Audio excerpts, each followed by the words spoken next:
At the May gathering of the Presbytery of Philadelphia, we hosted several brief presentations playfully titled Thinking on the Edges. These talks explored how various church leaders are being used as transforming agents in their congregations and communities, leading from the edges of innovation and possibility. The edges of ministry creativity look different for all of us. Hear now what the edges of church ministry look like as Reverend Lisa Farrell of Penwyn Presbyterian Church shares about working for the kingdom and orphans in Liberia. Where did this begin? Well, our congregation is small, about 112 members, but we have a lot of African members. A lot of Liberians and Ghanaians mainly. And we heard, obviously, about the outbreak of Ebola. Ebola broke out first in Guinea. We didn't think too much of it, at least most of us didn't. But then it started to spread, and by September, the capital of Monrovia, from which many of our members come, was inundated by cases, and then soon it was everywhere.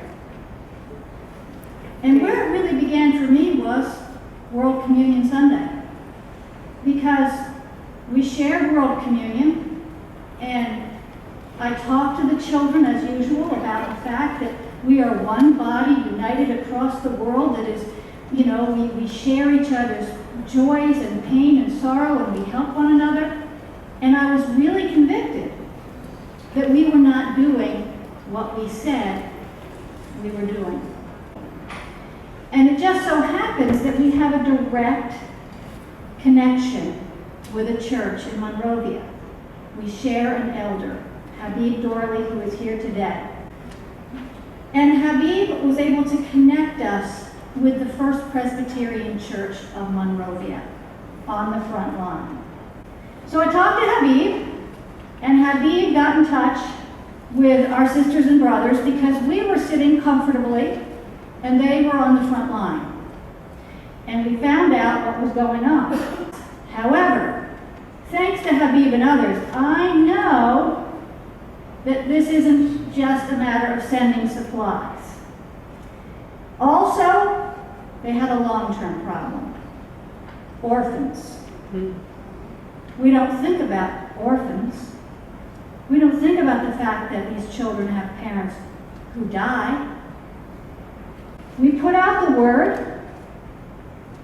We decided we would have to do something, and we let the congregation know of the need. The other end of the Atlantic is Sando Townsend. He's the guy we sent stuff to. Habib knows him, so we had a nice personal contact.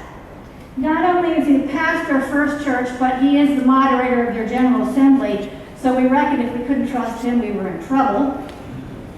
There are only 12, that's First Church right there. There are only 12 churches in this denomination, but our denomination founded them. Yay. They were a direct mission effort of one of our prior denominations. They are our kin. They are our sisters and brothers. And First Church was one of the first churches, if not the first. It's one Of the first churches. 1833. 1833. They actually put together the Presbyterian Relief Service with all of their denominations to funnel the money that they were able to send. Samantha Toba heads it up, and she's going to be with us next Sunday because she's coming to Washington, D.C. for a convention, and she's going to come to our church. We are excited. She is a social worker. She set everything up, got financial procedures in place. It took me hours. We got all of the children, their photographs, their stories. We were able to, they had to go back and forth. I have pictures of the kids that I'll just go through quickly. These are our kids. I've come to know them by name. They have all different stories. 68, ages 1 to 17. Some are completely orphans, they have no parents left.